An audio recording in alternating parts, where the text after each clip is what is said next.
Hey everybody, welcome to Unsheathed Sword Reviews. I'm John. I'm Vic. And today we are going to review the Cold Steel Indian Talwar.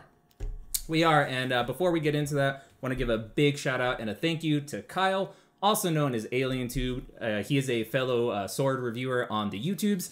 You should definitely check out his channel. He has lots and lots of really cool content. He has reviews for some really cool swords, and they don't make me jealous, they make you jealous. What are you talking about? But yeah, he's a very knowledgeable, really cool guy. We're really happy that he was able to lend us this, and so link to his channel and to his review of this sword will be in the description below. But that said, John, why don't you tell us a little bit about this sword? Sure. Well, this is a Talwar, which is from India, and it's pretty interesting. It's made by Cold Steel. Its overall length is like 34¼ inches. Blade length's like 28 3/8 inches, and comes in at about 2 pounds 6 ounces. It's a pretty fun sword to swing around. Fit and finish wise, I have sort of an evolving process on this sword, because when I first looked at it and picked it up, and you actually said this too, Vic, it's like one kind. It looks on the surface like maybe like one step above like a flea market kind of thing, and I think maybe that's just because I'm not used to the all brass aesthetic on the handle. But, you know, once you look at it a little closer, it's really not, the fit and finish is really not all that bad. I don't mind the fit and finish. What do you think about it, Vic? Yeah, I'm right there with you. Like, initially, I wasn't super happy with it. So it should be noted that this is a budget sword. It's not terribly expensive. You can get it for around $300. Kyle, I believe, got it used, so he paid less than that. So just keep that in mind when we're talking about, you know, its aesthetics. But you're right. It's like a step above something you'd find at a swap meet initially. But the longer I've had this sword in my possession, the more it's kind of grown on me, if that makes sense. You're right. So like the grip, the whole hilt is brass, and it's a threaded construction. So, you know, it's kind of just screwed on there. And at first it looks kind of cheap and it feels kind of cheap. But once you actually start looking at it, it does have like a lot of like, ornate kind of elaborations in, you know, the grip and the guard and the little disc pommel that it has. The knuckle bow has lots of intricacies. Like all of this really matches, the sheath. It has lots of similar decorations that are on the sheath. It has like this, brass shape right here, and, on the top right there. We'll do some close-up shots of it. We'll talk more about the sheath in a little bit, but overall in the sheath, it looks pretty cool. And so it's grown on me. It still doesn't feel the best in terms of just like the grip and all that. But overall, for the money, I don't think it's bad at all. And it's worth noting too that this is my first Talwar that I've ever held, so I don't know what a high-end Talwar feels like. It might feel very similar. But I do want to echo Vic's points. I think the casting on the brass is really nice, assuming they cast it. I guess they probably did. It's got a lot of neat detail. It's pretty decent looking once you start to look at it a little closer. So yeah, for the money, I'm pretty happy with the fit and finish. Yeah, for sure. Kyle also didn't have a lot of experience with Talwars, but let's see what he thought of the fit and finish really quick. So let's take a look at the hilt. This is all cast brass, and it's cast pretty nicely. There's a lot of detail here that you can make out, and while there are some flaws and pitting, and you can see the casting lines where they cleaned them up, it's pretty nice. It looks really nice. It's very comfortable in the hand. Yeah, so pretty much on the same page with that. This, for a budget sword, has a lot of distal taper. That's true. You normally don't get at this price point. So like, how did that feel to you? You know, for me, because the grip is such a different experience from any other sword that I've used, you know, I've got a few curved swords of Chinese origin, and I've played with sabers before. This is a very different experience because of the way that the handle is shaped.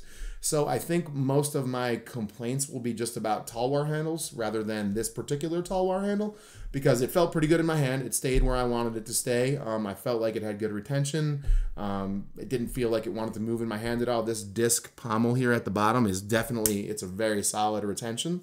So that part is good. But again, there's this sort of cutting strategy that you have where you just kind of keep your arm at a right angle, because or else this is like wants to disarm you and bend your wrist. So it took some getting used to, and you'll definitely know that our disclaimer is true about not being experts when you watch us cut with this, because we're not good at it. But in general, though, I don't mind the handling at all. I think it handles pretty well, and like Vic says, it does feel pretty lively because of that fairly aggressive distal taper, particularly at this price point. It's a very good amount of distal taper. Yeah, for sure. So like at the $300-ish range, that's starting to get to the top of what I would consider a budget, right? Yeah, for sure. And because the hilt is so for lack of a better word, cheap. You could tell what they spent the money on was the blade. And it should be noted that Cold Steel, they have a variety of different forges that they use to make their swords. This one, Kyle and John and I kind of agree. We think this one's made by Windlass because of a lot of the aspects of it seem very similar to their budget swords. Not 1,000% sure on that, but that's what it seems like. That's what, it's an educated guess. But even for Windlass's budget offerings, this is a lot of Distal Taper. So what that translates to is a sword that feels very lively. It does feel lively. And to me, that's the problem with the guard for me is because, or the handle for me, is because I wanted to cut with it like a saber, and you can't. And that made it really tough for me. Like when you pick the sword up and you start moving it around, it does feel agile, but you're right. Like when you start cutting with it, if you don't know the way you're supposed to cut with one of these swords, the style of fighting is radically different than medieval European fighting. You're supposed to be like really close, basically keep your form at like a 90-degree angle, and do really deep draw cuts and, push cuts. And the distance that you're like, us judging distance was kind of tricky. Definitely. You know what I mean? Definitely. And even still, when you do it right, because every once in a while we landed just like an amazing cut. And it goes like butter. Like you get a perfect angle cut through. You'll see a couple of our cuts where we get really good ones with it. And then a couple of other where you get really bad ones. We hit a home run with the bottle. It's like, there goes the bottle. That's gone. Exactly. It's cool because it makes you try to figure out how to use this sword. Yeah, and it's like a puzzle kind of. Yeah, and having never handled a Talwar, like this feels right, which is something that Kyle echoed when he was talking about the handling. So let's hear what he has to say about that.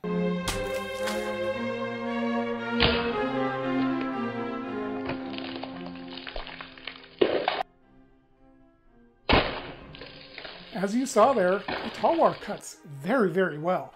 Even in my inexperienced hands, I'm not used to using this type of sword and this style of draw cuts, and yet it cut very well. I was very impressed. So really fun sword to use overall, right? I definitely think that, especially if I had more time to practice with it, like if I could pick one up cheap used, I would probably do that because it's a lot of fun. And then I could just practice, like, not even necessarily cutting anything, but just the motion of cutting, because it's something I would like to learn to do. In terms of everything we've talked about, this is it's a high-end budget sword, but I think you get a lot for your money. I think overall value-wise, you really are doing pretty well with this sword. What do you think, Vic? Yeah, I agree with you. And Scott actually had a lot of fun with this sword. It was really funny to watch him cut with it because, It must look tiny in his hand. Yeah, no, because big Viking, little grip. It was funny to watch, but for some reason, of all the swords he's handled, he just got this motion down. And he was just wielding it like a mofo. And it was impressive to watch and slightly terrifying. Glad you're on my team, bro. Absolutely. But yeah, I think you get a lot for the money here. And like I said, this sword, I'm happy that I've held onto it for as long as I have. Because if we would have filmed the review the same day I got it, I probably wouldn't have recommended it for the money. Just because of, I'm pretty prissy about my nitpicks about the fit and finish. So I don't think I would have recommended it. After living with it for a little while, I think there's a lot here, and I think how well it handles and how fun it is and how much it kind of trains you to use a different style of swordsmanship. Yeah. All of those things became really, really fun for me. So now I definitely say if you can get it for under $300, do it. Yeah. Even at, the retail, the MSRP, I still think you should do it. I think it's, especially if you're into medieval swords, it's so different. It's very different. And again, it'll look very different on your wall. If you have a bunch of, oak shot typology swords on your wall, this is going to be a nice sort of accessory to that to make it look a little different. And, it really doesn't look bad. It really doesn't. It's a different aesthetic than I'm used to, which I think was sort of jarring for me at first. But as I look at it, it's actually kind of pretty. It is, and I'm just a fan of knuckle bows, on anything. There you go, so it's one of those, it's really cool. So yeah, overall, I recommend. Likewise, I definitely recommend you pick it up, especially like Vic said, if you can get it for under MSRP. Right, it's definitely worth it. So let's see what Kyle has to say in terms of his closing thoughts and whether or not he recommends it. So now it's time to talk bottom line. Is this sword worth the MSRP of $320? Well, possibly, but frankly, I think I should consider it a $270 sword, since that's generally what it's available at. In that case, yes, I do think it's worth it. This is a lot of fun to use, very effective, and quite an attractive sword to boot. It's not a type that you're going to see a lot of on the market, but I think it actually is very well designed with a lot of distal taper, something that you don't see in this budget price range from manufacturers or brands like Cold Steel. And it's a fun sword. I really enjoyed using it. frankly, it's hard to beat this kind of performance in this price range. Yeah, so I think all the way around, definitely buy. Completely agree. Sweet. Any closing thoughts?